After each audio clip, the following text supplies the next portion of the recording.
Good afternoon. I'm Brent Wilsey. It's Chase Wilsey. We're from Wilsey Asset Management. Well, to today's Smart Investing Daily Briefing. Well, today we're talking about the U.S. government has a lot of assets, and this was just amazing when I looked at this. We hear about how bad things are and so forth. Let's look at the balance sheet of the United States government. You may not realize this, you probably don't. They have assets of $269 trillion. They do have total debt of everything, not just the U.S. Treasury, but of everything, $146 trillion.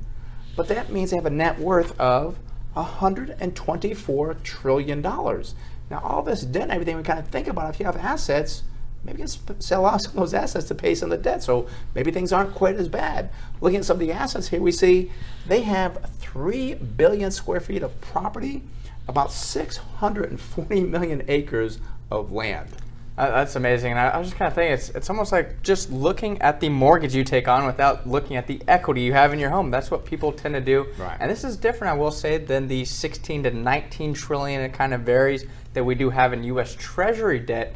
That is included here. Correct. But it is a part of the total debt. It is a different type of debt. So many numbers to understand here, but a lot of good assets. Some more we can see here, 2.5 billion acres of mineral rights. And also we have 147 million ounces of gold. And this one, yeah. This one kind of, people don't think of it as an asset, but we have $948 billion of student loans.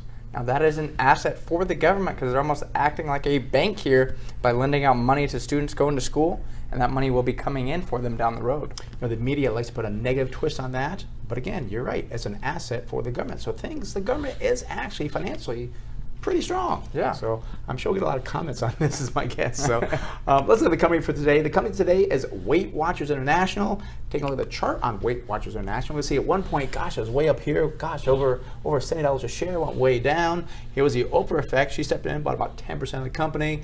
Current price on $11.49, the high for the year, 28, the low, $4.95. That's before she stepped in and said, hey, buy 10% of this company.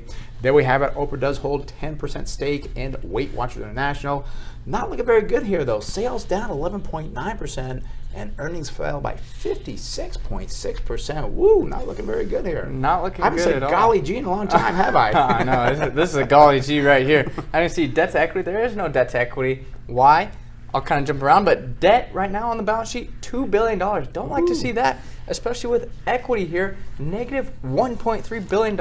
So not looking like the U.S. with a strong equity hold. Right. They have a negative equity, and also a current ratio very weak at 0.6. That is not good either.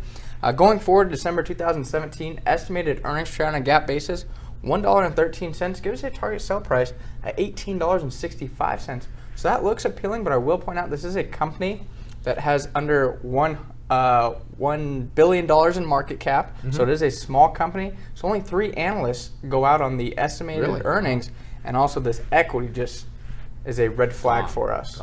Yeah, and I got to point out, billionaires do make mistakes investing. They're not 100% right all the time. So just because Oprah's in it doesn't mean like, oh, great investment. Look at the numbers. Well, I hope you enjoyed this edition of the Smart Investing Daily Briefing. If you'd like to get a free report on the 5 big mistakes that investors make, give us a call at the office. Our phone number is 858-546-4306. And if you've missed any previous Smart Investing Daily Briefings, go to our website, smartinvesting2000.com.